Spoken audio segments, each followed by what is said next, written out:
On se retrouve aujourd'hui pour un biblio haul. Ça faisait super longtemps que je n'en avais pas fait parce que j'avais assez peu emprunté.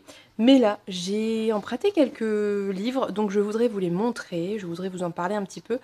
Et je trouve ça plutôt chouette de retourner un peu dans les emprunts médiathèques. Ces derniers temps, ma médiathèque a reçu plein de bouquins trop chouettes. Donc, c'est parti, on y va tout de suite.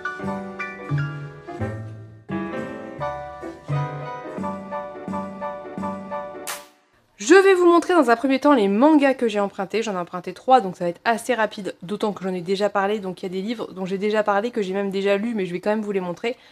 Il y en a que vous n'avez pas encore vu, je pense. Donc pour les mangas empruntés, j'ai emprunté le tome 7 de Minuscule que j'ai lu. Et normalement dimanche prochain là, j'en parle dans le vlog, si jamais. Et j'ai emprunté les tomes 2 et 3 de Magnus of the Library de Mitsu Izumi. Donc voilà, attaqué le tome 2 assez rapidement. J'aimerais bien le reprendre et le terminer, ça sera fait sans aucun doute cette semaine parce que je suis dans une espèce de folie et de frénésie de lecture de manga. Donc ici, on va suivre ce personnage dont je ne me rappelle plus le nom, comme d'habitude, vous savez maintenant, qui est bien dans le 1 et est un petit peu rejeté par les gens du village parce qu'il a les oreilles pointues et qui va être passionné par une seule chose, la lecture et les livres, qui est rejeté de la bibliothèque municipale parce qu'il a les oreilles pointues et je ne sais plus le nom, des femmes qui s'occupent des livres, de la protection et du partage des livres vont arriver dans son village et il va échanger avec elles. Et donc la suite, a priori, c'est quand il passe ou veut passer ce fameux concours pour devenir canet, je ne sais plus le mot, si je vous le retrouve, je vous mets ici. Voilà, c'est très chouette, ça parle de livres, les dessins sont beaux, l'univers a l'air très, très intéressant, on en reparlera très bientôt. En termes de romans, j'en ai emprunté quelques-uns, heureusement j'en ai lu quelques-uns aussi dans la foulée. J'ai emprunté Quality Land de Mark Kling, désolée, qui était la lecture commune du Galactic Book Club de juillet que je n'ai pas lu. A priori, c'est de la SF, un petit peu la version SF de Terry Pratchett, voilà. Je ne sais pas trop de quoi ça parle, je me rappelle plus très bien. Ça se passe, c'est une dystopie, voilà. C'est une dystopie satirique, drôle, un peu inquiétante, voilà. Donc pareil, j'aimerais bien le lire très bientôt pour le ramener, donc je pense qu'on en reparlera très bientôt. Ça me fait assez envie, mais je n'ai pas pris le temps pour le moment, parce que quand je l'ai emprunté, j'ai pas eu le temps, et après je suis partie et j'ai pas voulu le prendre, j'aurais peut-être dû. Voilà. Ensuite, ça, si vous suivez les vlogs, vous l'avez déjà vu, j'ai emprunté Pallas de Marine Carteron, qui va parler de Pallas, qui est a priori une déesse mineure qui a été élevée avec Athéna, donc d'où Pallas Athéna, j'imagine, qu'on appelle souvent Athéna, Pallas Athéna. Bref, et donc ça se passait une cinquantaine d'années avant la chute de Troie, et on va voir les dieux, les déesses, dans tout ce qu'ils ont de violent, de terrible et d'effrayant, leur rapport avec les humains aussi, et on va voir les humains et leur vie à Troie, et leur rapport entre eux, les questions de pouvoir, enfin bref, il se passe plein de trucs. Je vous mets le vlog où j'en parle. Sachez juste que c'était une excellente lecture que j'ai adorée. C'est du young adult et franchement ça se lit très bien en tant qu'adulte. C'est hyper bien écrit, c'est hyper intelligent. Autant dans les questionnements en sous-texte que dans les représentations des personnages, que dans le mélange antique et plus moderne, que dans les sources qui sont citées. Enfin, tout est très bon dans ce livre à tel point que je vais me l'acheter. Voilà, parce que j'ai envie de l'avoir et parce que j'ai envie de soutenir le travail de l'autrice qui était d'une très très grande qualité. C'est un tome 1, j'ai hâte d'avoir la suite. J'ai emprunté Fellside de M.R. Carré. Pourquoi? Parce que j'ai lu une autre moi-même que j'ai plutôt bien aimée. Et Fellside, ça a l'air d'être un peu le même délire, sauf que ça se passe dans une prison haute sécurité pour femmes et qu'apparemment c'est un peu inspiration Orange is the New Black. Donc ça m'intrigue et je ne sais plus très bien, je crois qu'il y a une histoire de voix, de quelque chose de fantastique, un peu horrifique, je pense comme MR Carré sait bien le faire. Je me suis dit pourquoi pas tenter, c'est publié chez La Talente, c'est sorti en 2016, c'est pour ça que je n'ai jamais vu passer je pense. Et j'aimerais beaucoup aussi lire Celle qui a tous les dons, mais on verra ça plus tard.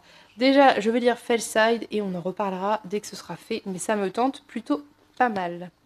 Après avoir lu Marine Carteron que j'ai adoré, je me suis dit que j'avais très envie de découvrir d'autres écrits d'elle, donc j'ai emprunté l'intégrale, d'où La Pavasse, des autodafeurs. Donc les autodafeurs, je vais vous lire le résumé parce que je ne peux même pas vous en parler, je ne sais pas du tout, je l'ai emprunté complètement à l'aveugle. Je m'appelle Auguste Mars, j'ai 14 ans et je suis un dangereux délinquant. Enfin ça, c'est ce qu'ont l'air de penser la police, le juge pour mineurs et la quasi-totalité des habitants de la ville. Évidemment, je suis totalement innocent des charges de violence aggravée, vol, effraction et incendie criminel qui pèsent contre moi. Mais pour le prouver, il faudrait que je révèle au monde l'existence de la confrérie et du complot mené par les autodafeurs. Et j'ai juré sur ma vie de garder le secret. Ça a l'air intéressant. La couverture est très très belle. Oula, la couverture est très très belle. Bon, alors, celle de Palace, je sais pas si vous avez vu parce que on se rend pas compte en photo, mais elle est brillante, elle est trop, elle est vraiment très belle. Et celle-là est plutôt pas mal aussi. Je suis désolée, il y a des reflets à cause de la lumière, mais voilà, ça a ce côté un peu brillant. Donc, je ne sais pas dans quelle mesure je vais pouvoir le lire rapidement ou pas, je ne sais pas. Voilà, là, c'est une trilogie, je crois. Donc là, je crois que j'ai les trois volumes, d'où les 1000 pages à voir. Quand est-ce que je peux le lire, quand est-ce que j'ai le temps, parce que j'ai plein de trucs à lire là, dans les semaines à venir. Mais bientôt, j'espère au moins lire peut-être un tome et plus tard un autre tome, nous verrons. Ensuite, j'ai emprunté le livre de Nathan de Nicolas Cartelet, publié dans le label Mu, qui est un label de chez Nemos, qui est très très court, que j'ai lu et dont je vous parle dans le prochain vlog si ça vous intéresse. On va suivre l'histoire de Nathan, qui est comment on appelle ça, un correcteur qui travaille en freelance avec des maisons d'édition, qui vit sur son bateau tout seul parce qu'il s'est fait larguer, et qui va subir en fait la fin du monde, la montée des eaux et la fin du monde tel qu'on le connaît. Et il avait écrit un livre, un manuscrit, qui a été rejeté d'un petit peu partout et qu'il garde avec lui, et qui va être, bien malgré lui, un petit peu à l'origine de beaucoup de choses à travers les siècles pour l'humanité. C'était très chaud, c'était très chouette, c'était très drôle, je vous invite à le découvrir. Je vous remets le... Bah non, du coup, j'essaierai de penser à remettre le vlog ici, mais sinon, ça sera le vlog 43 où je parle de ça. Donc voilà, je vous en donne mon avis, n'hésitez pas à aller voir si jamais ça vous intéresse. Dernier livre que j'ai emprunté, c'est Ici et seulement ici de Christelle Dabos, qui vient juste d'arriver à la médiathèque, qui est tout nouveau. Et c'est très chouette puisqu'il vient de sortir, enfin il n'y a pas très longtemps, quoi, il y a quelques mois, qui est un jeunesse, c'est écrit assez gros, et a priori on suit des jeunes dans un collège, il y a un côté, je crois, un peu fantastique, ça a l'air un peu particulier, assez différent de La Passe Miroir, mais je pense que c'est pas plus mal parce que quand on a écrit quelque chose qui a eu autant de succès, se relancer dans un style similaire, c'est un coup à se casser la figure, je pense. Donc c'est très bien que ça soit totalement différent, donc plutôt du contemporain fantastique a priori. J'ai très hâte. J'avais écouté le premier chapitre en audio, en essai audio, là on peut écouter des fois un chapitre.